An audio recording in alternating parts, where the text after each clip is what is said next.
Thank you all so much for your patience. A very good morning to one and all present. Welcome to the webinar on the career options in the field of English. I'm Kiren Rai, your moderator for this session. A little bit about myself. Well, I'm a career counselor.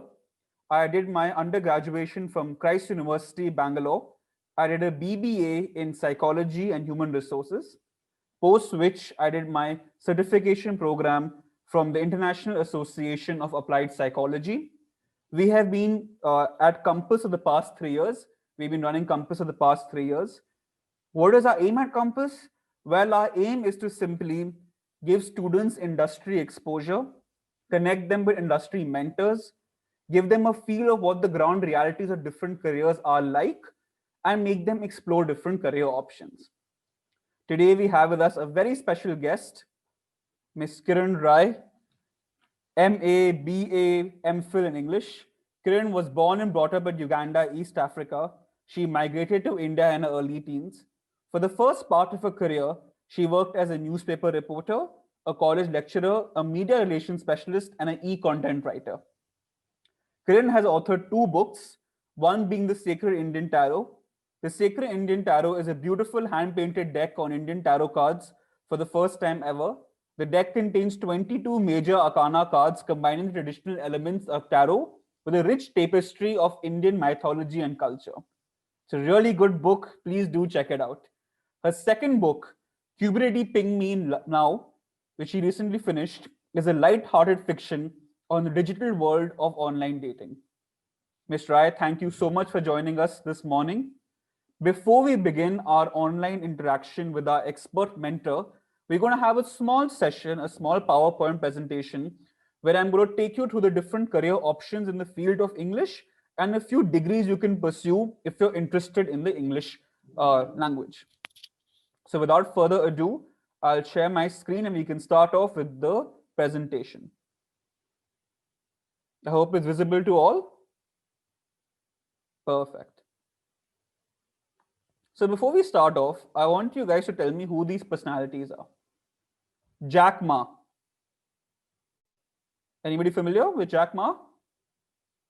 He is the co-founder, he's the founder, I think, of Alibaba, one of the biggest e-commerce websites on the planet. I'm sure you all know this charming man, Ayushmann Khurrana, the multi-talented powerhouse, acting, dancing, singing, RJ, VJ. I'm sure you're all familiar with him. Oops. What about this man here? Steven Spielberg, the brilliant director behind some of the best films I've ever seen. And then we have Barkha Dutt, a reputed journalist. I'm sure all the parents and teachers here must have seen her on TV. Why am I showing you these personalities? Well, they all have done their undergraduation in English. What I'm trying to tell you over here is that an English undergraduation gives you skill sets that doesn't only set you up for a career related to writing, but also arts, journalism, and even technology and business. What does an English degree primarily do? An English degree, A, makes you read a lot. So you're taking in a lot of new theories, a lot of new ideas. B, it makes you ideate. It makes you form your own opinion about these things. C, it makes you communicate these ideas of yours effectively. And D, it makes you defend these ideas. Now, these are core life skills which can be applied anywhere, be it law, be it politics, be it business, be it art, be it writing. Effective communication and ideation is crucial in the 21st century. And this is primarily what an English degree focuses on. Before I move on to the careers, I want to talk about why it's the best time to do an English degree. Why is this age the best time to do an English degree? It's because of these 3 simple letters. SEO, search engine optimization. Understand that in the last 10 years, especially since Geo was launched and even the coronavirus, internet penetration in India is at an all-time high. Now, businesses and customers are online. Transactions are happening online. What does this mean? When you want to buy something, let's say a red shoe, you don't go to a store search for it. What do? You type it in Google, you look at the first one, two, or three links, and you make your purchase. This is what SEO is all about. Being in those first one, two, or three links on Google when a search appears. Why am I telling you all of this? Why? How is it related to English? The careers in English? Well, because one of the major matrices that Google uses to rank your website is one, how good the content is on the website, the home page, the about us page. All of this plays a very crucial role on how your website will rank. B, the strength of the blogs is very important. C, the digital presence, your guest appearances on other sites through articles, your social media presence, they all play a part on improving your website's rating. Even an email marketing and even writing good emails can somehow improve your Google score. And what is common in all of this? It requires someone who can communicate effectively and write well. And who better than an English degree holder to do that?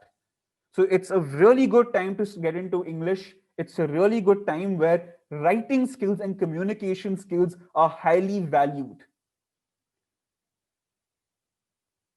Let's look at a few career options someone has when they enter into the English realm. I'm going to divide the careers into four primary clusters. One is writing, where basically your job is to write well. You get paid to write. Second is ideation, where you get paid to think of different kind of content and communicate that content effectively. Three is academia and training, teaching, training people, self-explanatory. And fourth is the most conventional yet the most reputed form of writing, which is authoring a particular book. So we're going to talk about all these different career clusters, and obviously we're going to have our expert mentor give us an insight about them as well. Writing careers. Like I mentioned, something that is really high in demand in today's day and age is a website content developer. Somebody who can make good content for your front page, for your about us page, for your services page. Very high in demand, very required someone with a very good skill set. It's a great career to get into. Blogging, guest posting, Quora, digital marketing. All these come under the umbrella of digital marketing. So writing good blogs, you need someone to do that. Guest posting on someone else's website, writing Quora answers, writing email marketing. You require somebody with a good skill set in English, and they get paid well as well. Journalism, be it the traditional format of journalism or the online format, writing an article about a particular news piece, writing it online. Right now, we have so many good internet companies which are aggregators for news. I think one of the platforms is InShots. Have a look at it. There's so much happening in the field of journalism. Offline is already been there. Online is also picking up. Coming to online, let's talk about media. We all know the traditional formats of media, be it magazines, be it journals. What I'm trying to get at over here is your online digital media companies. What are these companies? You've heard about Scoop Whoop, you've heard about Your Story. All these different kind of companies are coming up which require young talented people to write articles about different things, be it lifestyle, be it health, be it products, be it news. These kind of companies are really picking up. They've grown over the past 5 years. The money is good, the energy is palpable, the career trajectory is a lot of fun. You're in a place where there's a lot of energy. Definitely have a look at these companies if you're looking at a career in English. Communications. Now, this is something I find very interesting. Communications is something similar to marketing, but not entirely. While marketing tries to shove the product down the throat of the customers, communication is more about getting general awareness about your product. So let me give you an example to clear this out.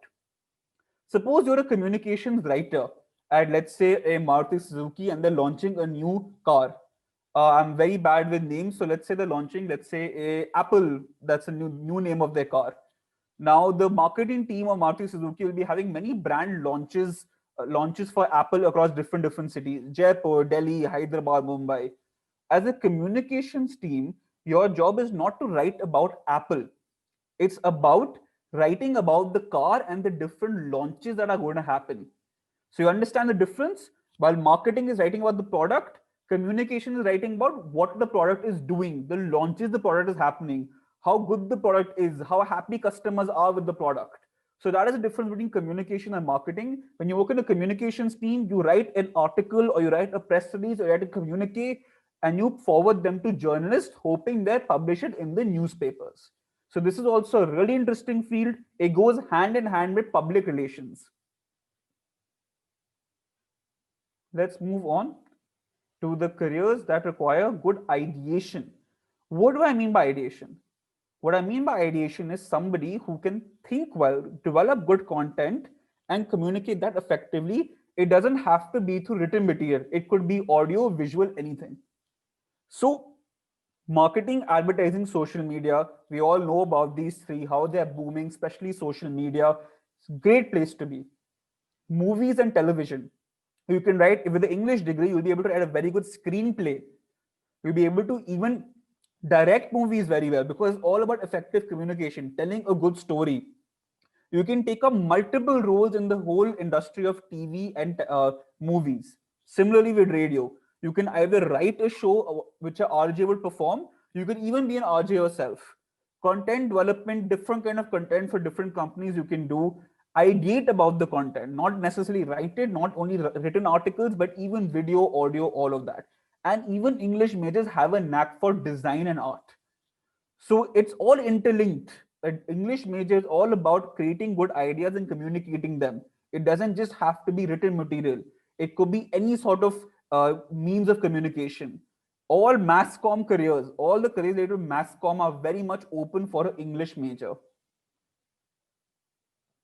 Let's look at academia and training. Now, training is a big industry in India. Be it companies that want to recruit people to train the employees to be proficient in English and communicate, or be it these whole coaching industries where there's CAT, GMAT, SAT, ACT. Yeah, there's a huge industry for training in India. So this is one major field you can get into. If you do an English degree, you can obviously get into training. Research. What is research? Doing your PhD, doing research on the different theories of English, working in a university. Another way to work in a university is being a lecturer.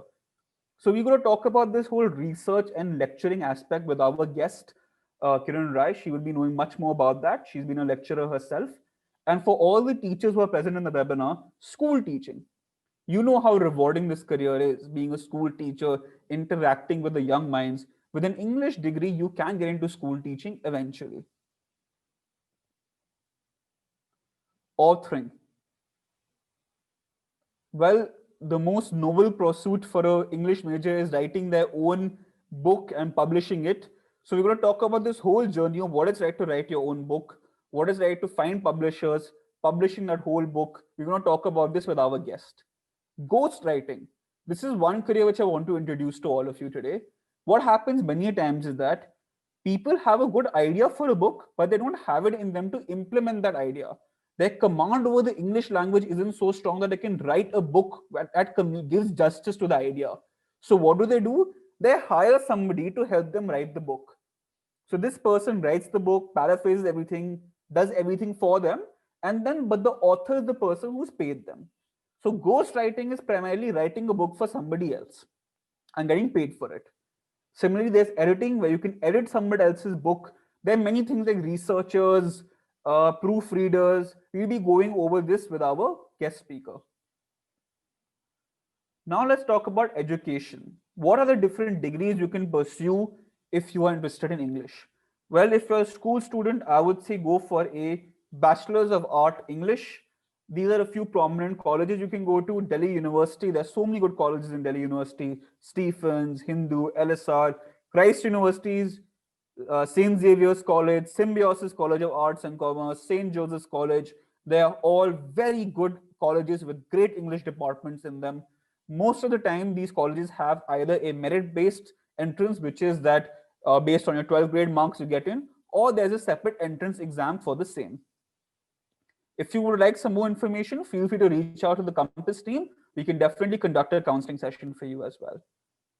This is a new and upcoming degree. Very interesting. It's been around for just 5 to 6 years in India. Bachelors in Liberal Arts. What is this program? A bachelor's in liberal arts requires you to study different subjects under the realm of humanities. So you can do history, economics, all of this under one particular degree. And of course, English is in that degree as well. And you can do a major in English, which means that you're specializing in English in a particular way. So, what is the admission procedure for this? It's an entrance examination. Duration is 4 years. Some of the prominent colleges: SRM, Ashoka, Flame, Azim Premji, Symbiosis School for Liberal Arts, and OP Jindal Global University. It's a really interesting degree. It's really picking up in India. I definitely recommend you to have a look at it. What if you're somebody who's completed the undergraduation or is working or might have completed the undergraduation in something else like a BBA? Well, good news for you that some colleges allow you to do a master's in English even if you've done your undergraduation in a different stream. So, what is a master's in English? Well, it's a 2 year program. Admission is based on entrance examinations. And what are the prominent colleges? Arts Faculty, Delhi University; Center of English Studies, Jawaharlal Nehru University; Department of English, Jamia; School of Letters, School of English Language Education, Chadapur University, Ferguson Colleges. They are all very good English departments which have good placement and very reputed as well. That is all from my end. I just wanted to set up the base, give you some information about what what are you into when you go into English. Now let's have our mentor, Kiren Rai. Thank you so much for joining us, ma'am. Good morning. Thank you for having me with you today. It's our pleasure. Ma'am, can you please give the audience a little bit of a brief introduction about yourself, your background, the different industries you worked at? Okay, so I was born and brought up in Uganda, and I did a bit of my initial schooling in Uganda. Then we migrated to India, and I studied in the prestigious Maharani Gayatri Devi. It's a boarding public school in Jaipur. After that, I did my graduation, my master's, and my MPhil in English literature. I began my career as a lecturer. I taught with Gargi College, Mata Sundari in Delhi, with the British School.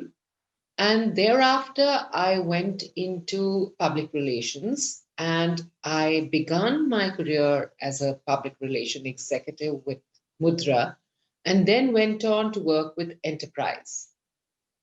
I took a break in my career for some time because I was raising my young one. And thereafter, while I took a break, I was studying the internet and communications on the internet. And I then resumed working with uh, e-bookers, ITIL, and I looked after the online communications for the Ministry of External Affairs in Delhi for 2 years. I then went to author my book, The Sacred Indian Tarot, and Cupidity Ping Me Love. So I guess that's the trajectory of my career. Wow, that's amazing. Let's start off with talking about a career in the field of academia. Tell us, In what the was it field like? of, I Uh, beg your pardon? let's talk about a career in the field of academia. What is Okay. it like working in the academic setup as an English professor or a lecturer? So, could you tell us a little bit about your experience working as a lecturer? How is it like interacting with the students of the colleges? What did you teach them? So, while I was teaching English at Gargi, it's very rewarding to be with young students because they're very curious, they're inquisitive, and I think you grow along with them because when you teach them a book or you teach them various courses, you read the book and you experience it from their minds. So I think it's an extremely rewarding career if somebody could pursue a lecturership because you get to read a lot, you can do your research, you can publish papers, and you're all the time with young people. So It's one of the most satisfying careers, I would say, teaching. That's great. Tell us a little bit about what is the educational qualification required to get into teaching. So you definitely have to do a master's and an MPhil, and then you can get a job as a lecturer. And in some time, then you have to do a PhD. So that's the minimum required to be a lecturer and a professor. I understand. Can you tell us a little bit about what was the remuneration like? How is the remuneration like in a field of being a lecturer? Well, I think it's pretty rewarding. I think today you begin with something like 70, 80,000 rupees, and in the course of a couple of years, you can go up to 1.5 lakh. But the exact remuneration today you will have to check up. But I think it's pretty well paid a career. And you also have timings that are flexible because you normally have 2 or 3 classes in a day. The rest of the time you can use to research, you can use to publish papers, to go for convocations. So it's a very flexible career option to take. Now, since you've come to the topic of research, I'd like to ask you what's a career like as a researcher? What exactly do you do as a researcher? Okay, so some of the greatest research companies in Delhi is like, for instance, Marg. So you research. So you're given an algorithm, like maybe research on how do people react to say shampoos, or how do they react to the internet. So you meet a lot of people and you do a data research. That's one kind of a research. The other kind of research is that you research on topics and then you kind of make a synopsis of the research that you've done. So there are a I lot of understand. research companies in Delhi. What about a researcher who's specializing in English? Suppose I'm doing a PhD in English. Suppose I'm a researcher in the field of English working with the university. What is my career like then? So as I mentioned, that you would be taking 2 or 3 classes, and the rest of the time it would be mandatory for you to publish papers. So you would be researching, reading, and writing and publishing papers, which would go into journals, or which would be discussed, or which would be, published in publications all over the world in India. Could you tell us a little bit about your time as a researcher? How did you like So, it? I think using the word researcher is a bit of a misnomer, but one would say that, like when I did my MPhil in English literature, my topic was existentialism. So it was the theme of existentialism, and the two authors that I compared were Albert Camus and Graham Greene. So similarly, if I was to complete my PhD, I would have done maybe 3, 4 more authors and done, researched on existentialism as a theme, and then printed my research. So I think research as an English literature professor or a lecturer is very focused. But if you're asking for a career as a researcher for, say, Mark, that is different from a researcher Definitely. or a lecturer. Definitely. So, from what I'm understanding is that as while pursuing your MPhil or while pursuing something in research in English, you're required to read a lot, compare different theories, That's ideate, right. and come up with your own sort of analysis of what Yeah, exactly like needs to be your read. own analysis of what you feel is, your own voice. I understand. What do you feel the scope of academic research like this is in India? So I think some of the best names who are teaching in Stephens and the University of Delhi, they've done a lot of research and it's all published. And uh, so, so yes, I mean it's a very vibrant atmosphere to be in. I understand. Let's talk about this training market. Since we're not talking about academics, since we're talking about teaching, I mentioned in the presentation that there's a big gap in terms, and there's a huge demand for training. for good trainers, good English trainers, somebody who can teach corporates how to communicate effectively, some in all this whole academic realm of CAT, GMAT, SAT. Tell us a little bit about this industry. So I think most English literature graduates and postgraduates are very articulate. And today, the need of the hour in India is that you have a workforce that can communicate well, because everything is very global. You can have call centers, you can have people working for international corporates, and I think the most basic premise is that they should be able to communicate effectively.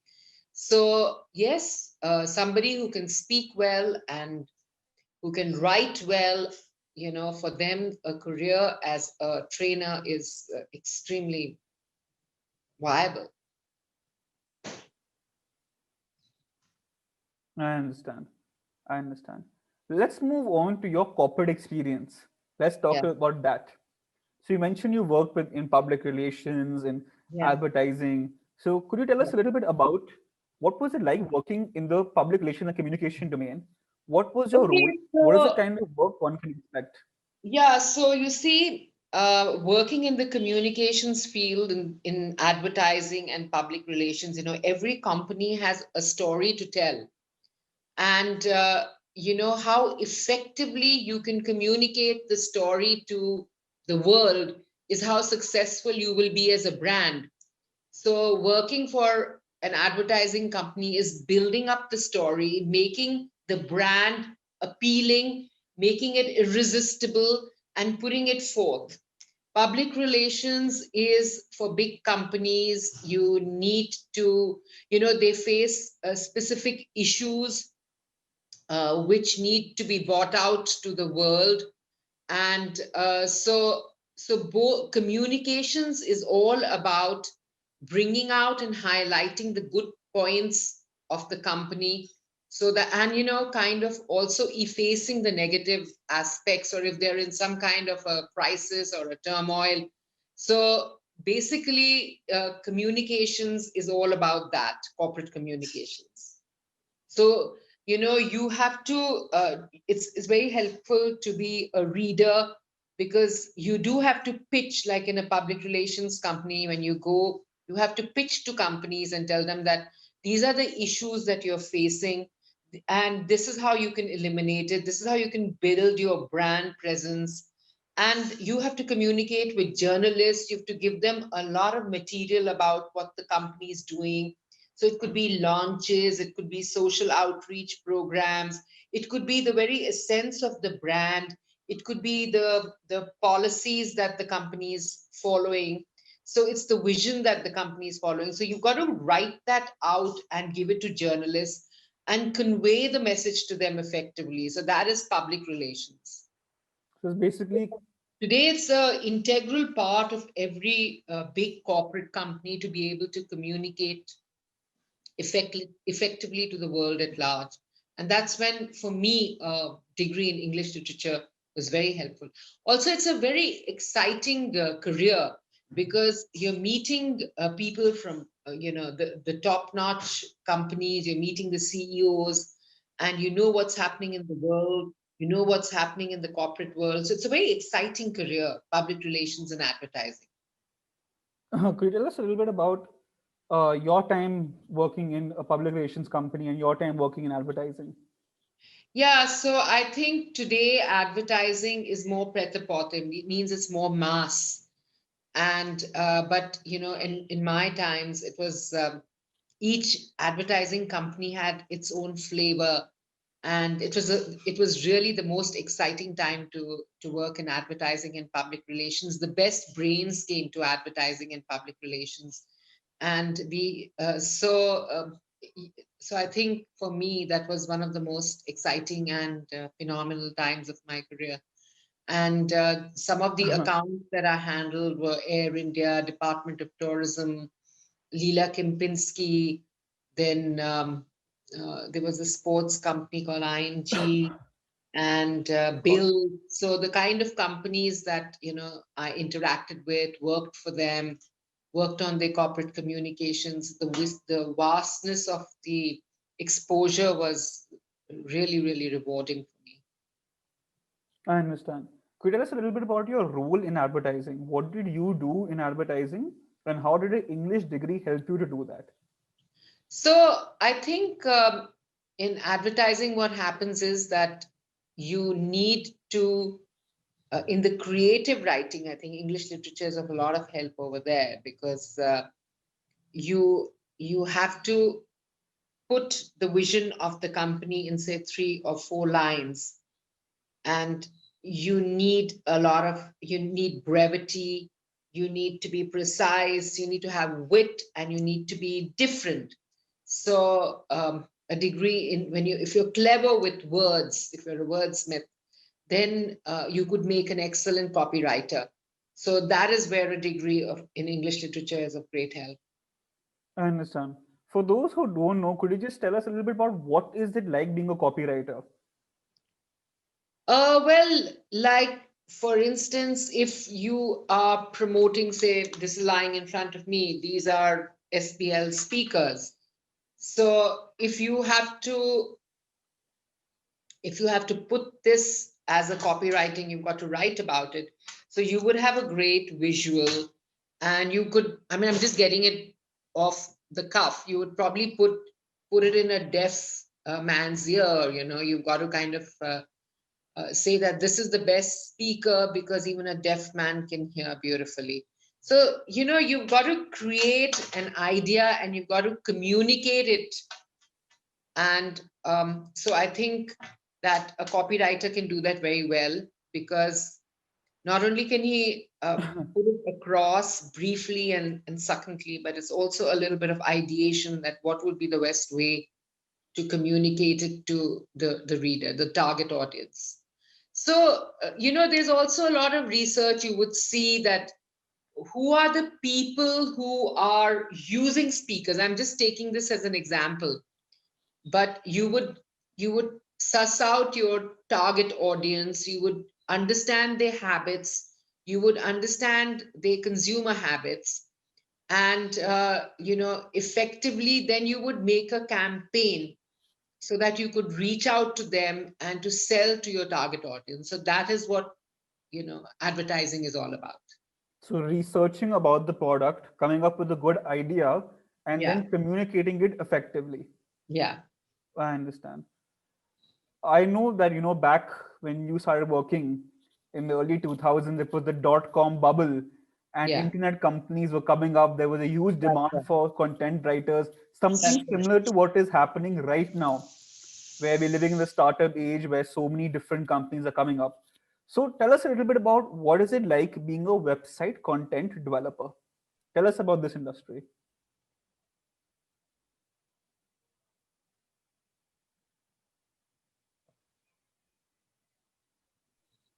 So, I started working in the dot-com bubble, which happened sometime in late 90s, 1999, beginning 2000. And what happened is that suddenly every company and everything had to have a presence on the internet. It was imperative to have a website. That's the way you communicated to the world.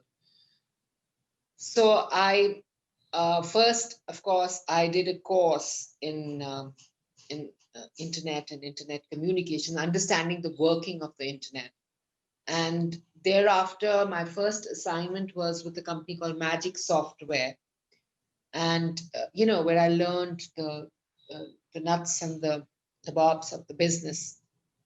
After that, I was joined as a content head in ITIL in Delhi, and after about 2 years, the dot com collapsed because a lot of dot coms were also collapsing at that time. After that, I went on to work as content head with ebookers, where I also did a lot of SEO content. And then, of course, uh, the feather in the cap was the heading the online communications with the Ministry of External Affairs, where everything that was relevant to India and to a foreign policy, I had to tabulate it and present it on the website, as well as communicate it to the Joint Secretary and the Minister of external affairs, Mr. Jaswant Singh. So that was what I used to do. Plus, I was looking after the website of the Ministry of External Affairs at that time, and everything had to be uploaded. It had to be edited. So that is what I did in the on the internet space. So there, if somebody is does a degree in graduation and post graduation in English literature, I think heading a communication wing of an internet company would be an ideal profession for them to take up. Apart from writing content for the website, there's so many different fields now. Blogging, digital Yeah. presence on Yeah, platforms like so Quora. you can be a blogger, you can be an influencer, you can write for content, you can write content for websites, you can develop marketing collateral for companies and put it up on the on websites. You could do digital marketing, which means that you are in charge of all the posts that go on Facebook, Instagram, Twitter. So if you are good at writing and you have a degree in English literature, you can put it, you can present it beautifully, and it's imperative for somebody who wants to be a social media a personnel. Just for the So benefit of the audience, so sorry to interrupt you. Just for the sorry. benefit, so sorry to interrupt you. Just for the benefit of the audience, could you explain to us what marketing collateral is? Yeah, so marketing collateral is stuff like the brochure of the company, the logo of the company, the all the written material that goes as like the about us, our vision, our policy, what we do for the company, our work ethos. That is all preparing the marketing collateral for a company, and that's what a content writer can do very well. And now, if you were a fashionist blogger, then writing about fashion trends, covering all the events that are in fashion, so that would make you a fashionista blogger. You could similarly do that with food. You could be a food blogger. So, there's so many verticals that you could specialize in. You could also merge your passion. Like suppose somebody has, a passion for food, or somebody has a passion for, say, electronics, researching and critiquing them. So you could just present it and become a critique. So there are a lot, and then you become an influencer, and you get paid to be an influencer. So, and it grows organically. So, you begin with 5 followers, but if what you're writing is true and it rings true with the audience, you'll get a fan following and you become an influencer. Wow. So students understand the vast opportunities available to you with an English degree. Go to any website, go to any Instagram page. Whatever is written over there requires someone who's good with content. And if you're good with content and if you have an English degree, you can be that person, be it That's right. the blogs, be it the articles, be it the digital presence. They have so many opportunities available in the internet space for an English degree major. Now that we're talking about opportunities and jobs, ma'am, I want to know that what can somebody do to land a good corporate job? What are the skill sets one possess? How can they build their resume? Could you tell us a little bit about that? Okay, so if you were to join a corporate company as, say, a corporate communications executive, what you would build your resume would be is that your awareness about corporate facts, that you read the newspaper, you're aware of various companies, you're aware of all the political trends and the happening things that are happening around you. Plus, you would probably have to write. They would give you a test where they would say that just write about this. So you would have to be grammatically apt. You would have to put a lot of facts and tabulate them and enumerate them systematically. So you definitely have to have a analytical bend of mind, and so that is very important. And So you could be a corporate communication executive. You could write content for companies who are big into content. You could have your own content company. Then in the field of publishing, you could be an editor, you can be a proofreader, you could also be somebody the publishing houses use to read books and to analyze. Is this a script worth looking at? Because publishing houses get millions of scripts every day. You know, lots of authors send them their scripts. So is it even worth looking at? So you could be a script analyzer. You could, so there's so many jobs. You could get into media. You could be, you can be a journalist. You can be like, you could be on the news. You could be a news channel person, So there's so many jobs available for somebody who writes well and is articulate.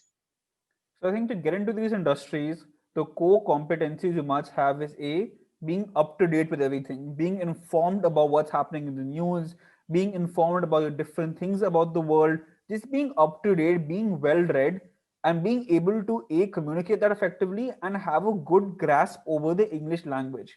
If you have these three, four skill sets sorted out, if you have strength in these three skill sets, then I think it'll be easy for you to get into all these different industries. Obviously, I think with the internet industry, if you want to get into SEO and all of that, you need some information about how SEO works, how digital marketing works. But apart from that, these three skill sets, being up to date, being analytical, and being able to communicate effectively in English, obviously, is absolutely crucial. Let's move on to the journey of publishing. How is it like writing your own book? It requires so much effort. You need to put in so many hours into it. And what is the journey of taking that material which you have created, which you've put in so much work into, and then publishing it? So tell us about this whole journey of creating a book, finding publishers, publishing it. Tell us about this whole world. Okay, so a writer has to write because he's compelled to write. I mean, he can't breathe if he doesn't write. So most writers, most authors do it because if they don't write, they can't breathe. It's a form of self-expression. So I think my first book came out in 2010. Excuse me if I'm a little off on the dates. And I put in my first book because, along with all of this, I also believe in the tarot. So I wanted to, and Hindu mythology and the Indian scriptures. I kind of read a lot of that. So, it's a labor of love. It took me about 2 years to complete my book, The Sacred Indian Tarot. And then when it came to publishing, I sent my script to about 50 publishers and I did not even get a response. I mean, the publishers overseas, they at least follow the protocol of sending you back a mail and saying that, I'm sorry if this doesn't fit into our genre, or we're not looking to publish X book, and thank you for getting in touch with us. But you don't even get that courtesy with publishers in India. I guess they're just swamped with so many submissions that they can't attend to each one. So finding a publisher was really an uphill task, and I think after being rejected by so many publishing houses or getting no response, my first response that I got was with Full Circle. And but because of some technical glitches, I didn't go with them, and then I published with Om. So yes, to find a publisher to publish you is very, very difficult, and you have to be open to really doing this slog to find a publisher. Of course, nowadays you can self-publish with a couple of companies like Notion Press and Bluebird, and there are a lot many Amazon as well, I think. publishing. Sorry. Amazon as well. Yeah, Kindle. So you can self-publish. So I think a lot Amish Tripathi began his career by self-publishing his book, and today he's an international author. I mean, his signing amount for his book goes up to a couple of millions. So, so you can even self-publish if you don't find a publisher, and if your book is being picked up and read, then you will find a publisher. Will come eventually. You'll find a publisher. So, yes, it's a very difficult journey to be an author because you are an author for the love of writing. You don't necessarily make money. There are very few authors who make phenomenal amount of money. So it's more like a passion that you pursue, and it opens a lot of vistas for you because once you're an author, then you can do a lot with that. Like since I'm an author in the field of self-healing and personal growth, that field is open to me.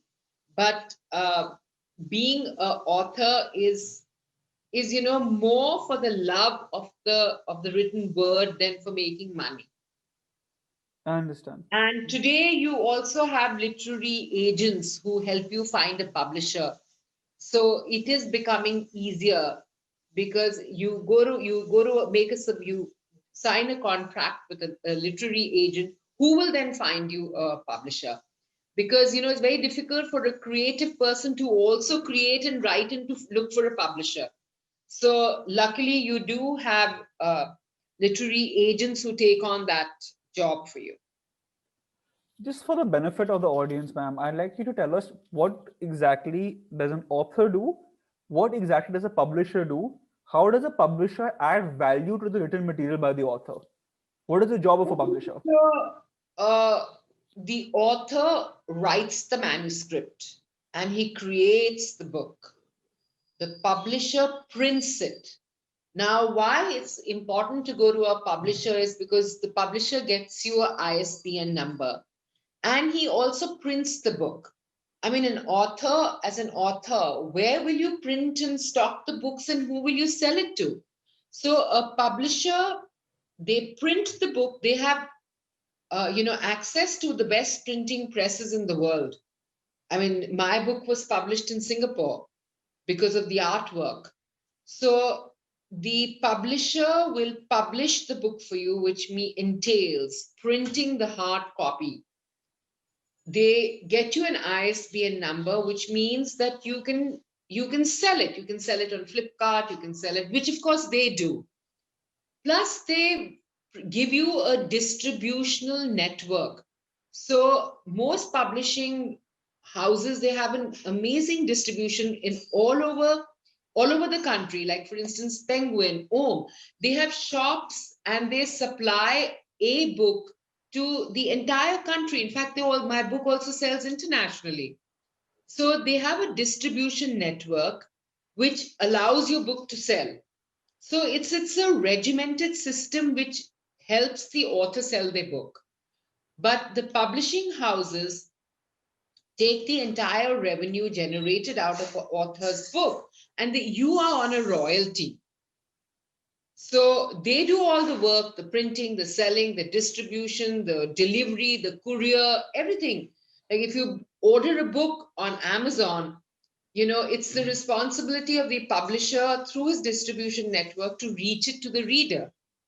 So as an author, I don't have to do any of that. I can't do all of that. It's impossible for me. I So that is understand. why I need a publisher to do that for me.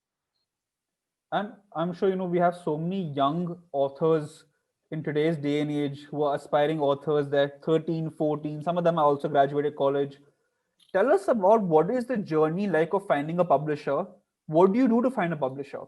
And a few tips you can give them so that their journey is easier than what you faced. Okay, so for the young authors, my advice is that first, do not think about publishing the book. Don't let the stress be like a Damocles sword on your head. First, you create the book. You write it with honesty, write it with integrity, put in your passion, put in everything that you have in creating the book.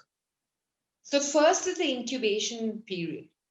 So flow with that, and the best way to do that is to when it's your most creative time. Like for me, My most creative time is in the morning, when I wake up and if the house is silent. So from 6:30 to 8, I can write. So first you finish writing the manuscript. Then you make a synopsis of the manuscript and you look at the various publishing houses that would be interested in publishing the genre that you're writing, because you have publishing houses that specialize in genres. Like you have people publishing houses that only do spirituality and new age books. You have publishing houses that do technology. They're publishing houses that do travel. There's publishing houses that specialize in, like Penguin, in fiction. So you make a synopsis of the book, and most publishing houses, they have submission forms. So you go on the internet, you go into their site and you look at the submission forms and you make a submission. And so then after you've given your submission, it could take 3 months for you to get a response back from the publishing house. Of course, if you have some contacts in the industry and you know people personally, it's always better if you can fix up an appointment and show the publishing house what your book is all about. The other way to go about it is to find a literary agent who would represent you. So if a literary agent will represent you, he has connections with all the publishing houses. So he would directly tie up with one of the publishing houses and formulate a deal with one of them. So you're protected as an author and you don't have to do all the slog in finding a publisher. So for young authors, I would say is that write, and maybe you can even start publishing on have your own little blog where you put up your thoughts, your daily stories and anecdotes. So if you're popular and you have your own blog and you have a niche that interests you, and you have a following, publishers will come very easily to you. So begin like that. And if you don't have a blog, it doesn't matter, but your book and your idea is spectacular, you'll definitely find a publisher. So, from what I'm understanding, is that A, don't be in a rush to publish a book, Yeah, and B, it always helps you out in having a fan following, a base which you can resonate with, so that yeah, even the publisher feels that, okay, that this person has a certain following, so it makes sense. There's already a market for the book before we that, publish it. yeah. I understand. So And you I must find, have a virtual presence. It could be on Instagram, it could be do podcasts about your book, talk about things. So, you got to be there. I understand. I find this industry really interesting, the ghostwriting industry. Can you tell us a little bit about what a ghostwriter is, Yeah. and So, what is it like being one? yeah. So, there are a lot of people who have brilliant ideas and very inspiring lives, or they have expertise. It could be technological expertise, it could be on, topics of do it yourself DIY topics, it could be on, information, but they don't know how to write a book, they don't know how to articulate it and put it on paper, they're not so good with the written word. So that's when a ghostwriter comes in and works with the person to reproduce on paper what the person's idea is and put it forward. They could also be very busy CEOs, or they could have a really busy life and they don't have the time to do that, or the know how, or the inclination to write. So that's when a ghostwriter comes in, and a ghostwriter actually helps you fulfill your dream. You want to write a book, you want to put forth your ideas and bring it to the world. A ghostwriter can help you do it. So a ghostwriter would work with a person. You'd have a lot of meetings, you'd interview, you'd show them samples of your work, and once there's a sync in the way you are writing and the person whom you're writing for, then you go forth and you make a manuscript. So basically you're ghost writing for the person, so the credit actually goes to the person, but you're doing it for him. I understand. I understand that also a lot of people who are hiring ghostwriters, even a lot of authors, hire proofreaders for them. They hire researchers, they hire editors. So could you also tell us about a few of these job roles as well? Okay, so you know, like for instance, I would say Amish Tripathi, I get to understand he's got a research team of 10 or 15 people who are working on, because he writes a lot about Hindu mythology. So there are people working on his research team, and they research the authenticity of the facts that he's mentioning in the book. So that is what research for a book would entail. And you have proofreaders and you have editors, because as a writer sometimes what happens is that you're very subjective, and when you're writing you don't realize that you're meandering and you're going off path, or your writing is too intense. So an editor will bring it, who's reading it objectively, can edit the book and make it more crisp. So a lot of people, a lot of authors do need editors, and publishing houses have some of the best editors who do that for even the most famous authors. So you editing is a big profession that is taking roots in today's day and world. I understand. Let's talk about publishing houses. What are the Mhm. different roles one can pursue if they join a publishing house? What is the environment like over there? Okay, so I think in a publishing house, you have various kind of editors who read the manuscripts that are the submissions, the various manuscripts that have been submitted. You read them and you pick up a manuscript that you think is in sync with the vision of the publishing house. Then you have to prepare the manuscript. So, punctuation, grammar, because when you're writing, sometimes you do miss out on all of that. And when there is somebody doing it objectively, they're just looking at that. The writer is writing with his heart and emotions, whereas the editor, the proofreader, they're doing it as like, very focused tunnel vision. So you need that objectivity for a writer to, make the manuscript more script. So I think these are the various roles that um, are part of being in a publishing house. I understand. Let's move on to a few tips. As an expert author, somebody who's worked in so many industries, what are your tips? What is your advice to the students who are getting into this profession, students who are still in high school? What is your advice? How can they improve their skills? How can they improve their content? How can they improve their command over the language?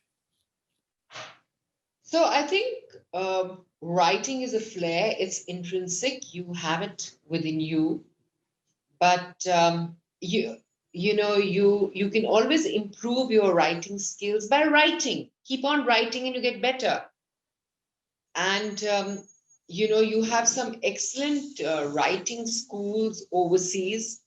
You can do writing programs with some of the best universities abroad. In fact, you can do online writing courses. I know that Oxford has an online writing course. You have some of the best liberal arts universities in the US offer that, where you can be mentored and you write with some of the best authors, some of the best editors, and they teach you what is how to write better, how to think better, to be more precise, and how to write it.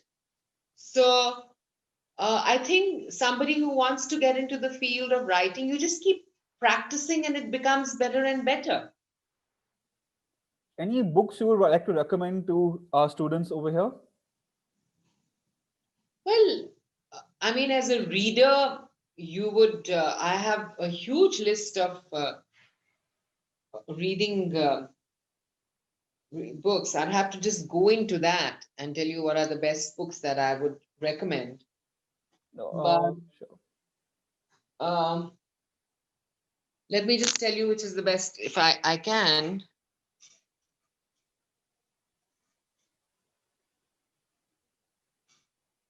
Well,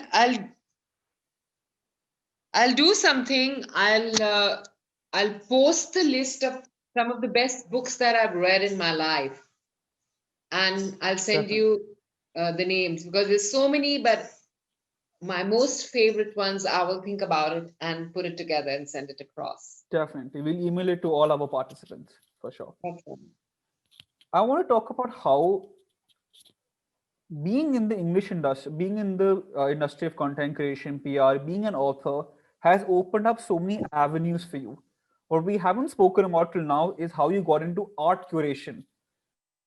How did your degree in English, how did your experience in Well, English I help mean, you I with that? can't generalize for everybody, but I think that if you're a creative person, it just penetrates into various. It's so multidisciplinary. I mean, I'm a creative person, so I love to collect art. I like to paint. You know, I love to listen to music. I like to garden. So I think it's all very intermingled. It permeates. There's no boundary. You know, creativity just has no boundary. It just kind of flows in various aspects. So when I did art curation, I just think maybe I also had aesthetic sense, so I could pick up, you know, art which had great, very deft pen work or brush work. So I probably have the eye to appreciate good art, and that's how I also became an art curator. And I did curate art for a lot of hotels, and some of them are Lemon Tree, Red Fox, Trident do it. So what I'm just saying is that if you're a creative person, there are no boundaries. You can kind of multitask in various fields of liberal arts. For the benefit of the audience, could you tell us a little And bit I about think that what would make a art? very good actress because that's also a creative field. So, So for the benefit of I the think the audience, could you both tell of us a us little bit can be about in this what area. art curation is? Sorry? For the benefit of the audience, could you tell us a little bit about this industry of art Okay, so creation? it's diverging from the field of literature. So I'm going to be really brief about it.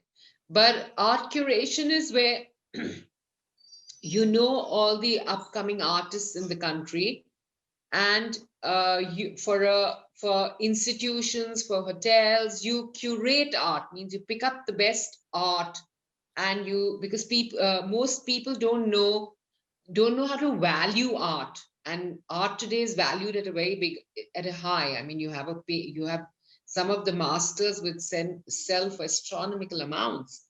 So art curator primarily knows the worth of each painting. He also has a great eye, so he can pick up upcoming artists and know how good they are at their work, and whether they have a potential to become a master sometime in future.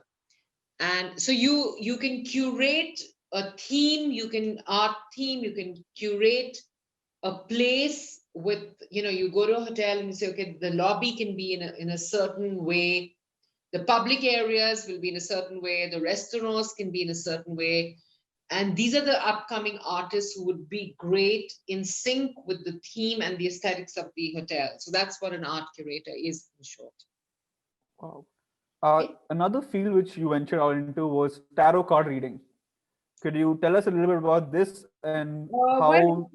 it's not really relevant to English literature, but I just feel that you know since I was very young, I had a lot of interest in divination, and I had a lot of interest in the in the supernatural, in consciousness, in universal energy. So that's something that's been a passion, and I do firmly believe that the purpose of each human being is to raise their consciousness in their lifetime.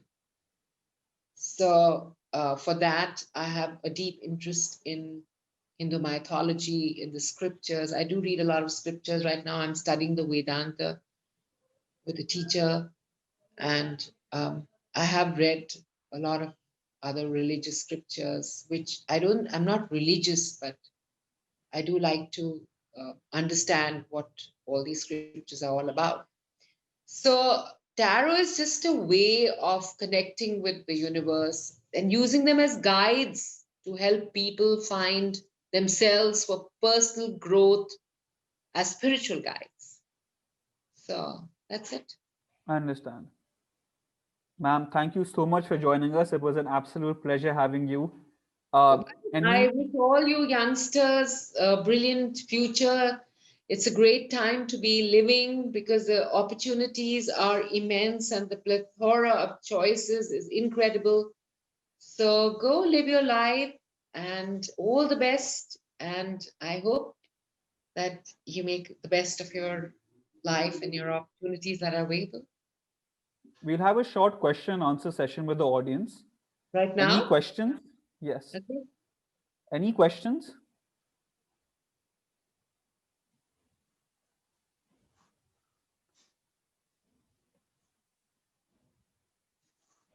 We wait for a minute. Otherwise, I think we pretty much covered everything in detail.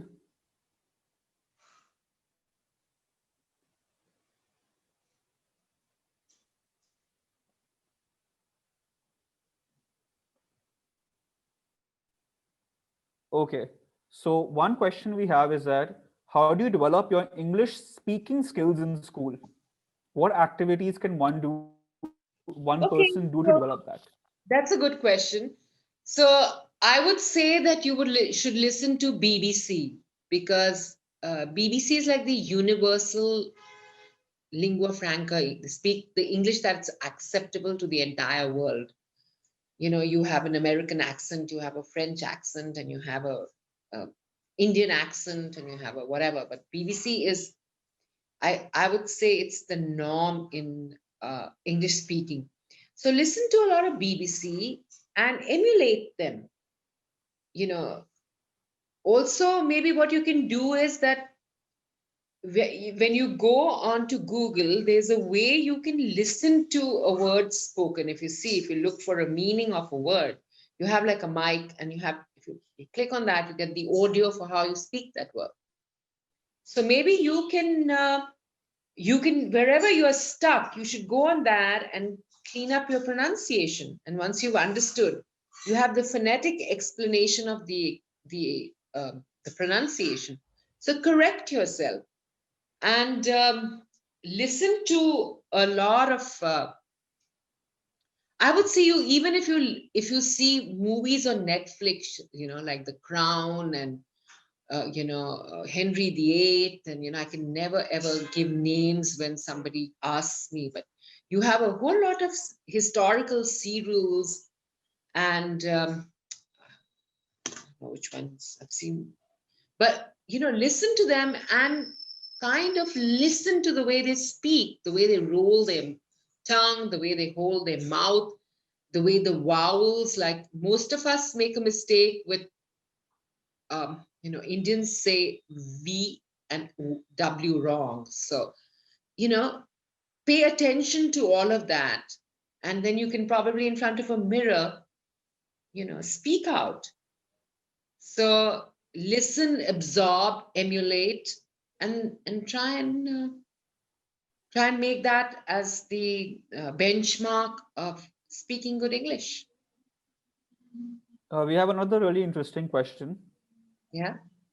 which is that I'm not interested in reading books, but I still want to improve my English communication skills. Is there any interesting way to do so? No, communication as in oratory or writing.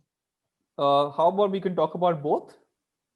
Well, I just told you how you can become more articulate is uh, you know, by hearing a lot. You have audible books, you have podcasts. So be natural, flow, and you're either a good speaker or you're not. But I think you can put in a little bit of preparedness in it by making points and um, researching a little. If you've got to speak about a topic, but otherwise be mindful of the way you speak, and you can become a good orator. So, a question over here is that what are the career options in the field of English, I believe, with a psychology degree? Ah, Psychology is also a subject which makes you understand how a human being thinks, the sensitivity and the various nuances of the way the mind works. So, when you are a good you are a good writer when you're actually a good psychologist, because when you're fleshing out characters, you go into so many quirks of the character. So, yes, I think psychology, philosophy, English, all these degrees would really help you in writing well, according to me. My personal take as a counselor is that all of these art degrees, I know psychology is an art, a science degree, but it's somewhat related to how humans think, and that's what the humanities is all about. So all of these humanities degrees, somewhere down the line, they are connected to helping you understand and communicate better. And if you have that backing, you can also pursue the same career options one would have with an English degree. If you are majoring in psychology, what are the prominent career options you have? Well, one would be a technical writer in a psychology company, a company that is dealing with a company that's posting content about psychology, a No, no, company. no, no, no, no. I think if you have a psychology degree today, there are a lot of people who analyze data. Okay. So there are psychologists who are working for Google who are just analyzing data. By analyzing data, they're analyzing the target user. It's a Definitely, big, definitely, big thing. In fact, a lot of artificial intelligence is used by psychologists to fathom what is it that makes this person tick. Why does he pick up this product and not that? What is it that makes the youth resonate with this brand? What is it that will make a 50 to 60-year-old resonate with this product? So there's a lot of research and goes into understanding the mind of a buyer, and that's where definitely, psychology would come to it. definitely, definitely, for sure. Let's move. Let's move on to a few more questions. The first one is, what would be the most challenging part of building a career and how to pass through it? Say that again. What would be the most challenging part of building a career and how to pass through it? Of building a career Yes. So in English. what would be the challenging part of having a career in the field of English and how to get through that phase? Yeah, but as we just said, that there are various fields in English literature. You can be a content writer, you can be a journalist, you can work in a publishing house, you can be what else? You can be an author, you can work in corporate communications, you can work in advertising, you can work in, so there's so many careers. So depending on what interests you is how you would build up your resume. I understand. Let's say somebody looking at being a content developer in one of the internet companies, or let's say they're looking at a career in Okay. So advertising and if you want to be publication. a content writer in an internet company, then what you would first do is you would understand how the internet works, because what you see on a web page, there's a lot that goes behind the web page, the HTML, the JavaScript, the SEO, the keywords, the meta tags. So as a content writer, you would need to be aware of all of that. That are you writing to the algorithms of Google? So Okay. basically, So fine if you tuning, want to, aligning your writing to what yeah, is required would be the challenging part. that's right. That would be the challenge, that are you relevant to the algorithm of Google? Will you be picked up and will you be read? Like, I mean, for for these people who do digital marketing, the first thing they tell you is that if you're putting a post on Facebook, it should have a visual and it should have 4 lines, and the 4 lines should have these keywords. So you need to be able to acquaint yourself with all of that. And how can one do that? How can they acquaint to it? How can I they get you past do that have hurdle? Yeah, you do have a lot of courses that are being held with AppTech and various other institutions. I think NIIT does that, and which will tell you how you can be a content writer for the medium. I understand. Another question we have is that I am very interested in reading fiction, but I'm worried whether I will be able to develop my English writing skills with such books. What can I do? With fiction. Yes. So the question is that I'm very interested in reading fiction, but I'm worried will I be able to develop my writing skills if I'm Yes. only reading fiction? Well, of course, fiction is the best way to develop your writing skills. Why not? I mean, fiction is so descriptive. It goes into such a description about your feelings, about a person, about events. I think that's the best way to develop your writing skills. Oh, so fiction is actually a very good place to start your writing career in. Nothing, because if you were reading non-fiction, it's about something. Fiction is just a story. And if you're reading a story and you're reading a good story, you're also developing your writing skills because you're reading good I English. understand. I understand.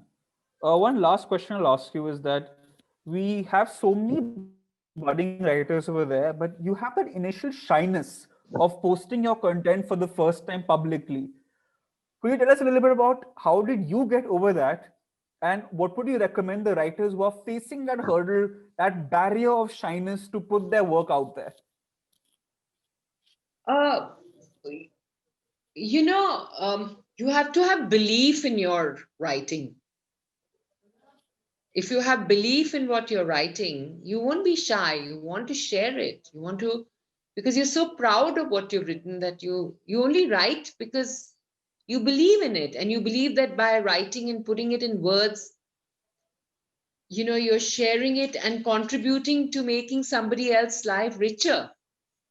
So I don't think a writer should be scared of criticism or of being made to feel little. It's his self-expression, and they should always put it there, put it forth.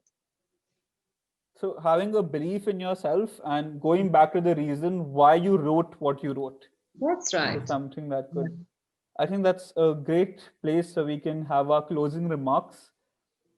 Thank you so much for joining us. It was an absolute pleasure entering the world of a writer, entering the mind of a writer, understanding this journey, because there's such misconception about English as a career option. And as you've discussed today, there's so many options. It's so interesting to be in this industry, and there are plethora of opportunities, so many areas that you can succeed.